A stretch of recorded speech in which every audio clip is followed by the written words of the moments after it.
the other videos on YouTube show a special order part that you need to have to pull this pulley off, or sprocket off.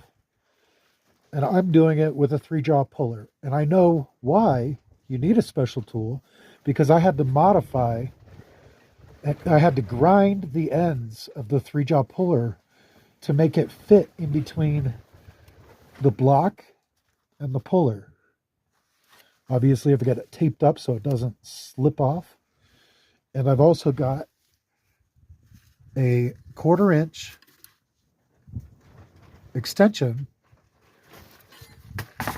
that is, I cut the end off of it so that it wouldn't mar up the threads that are inside of the crankshaft in here. I cut the end off,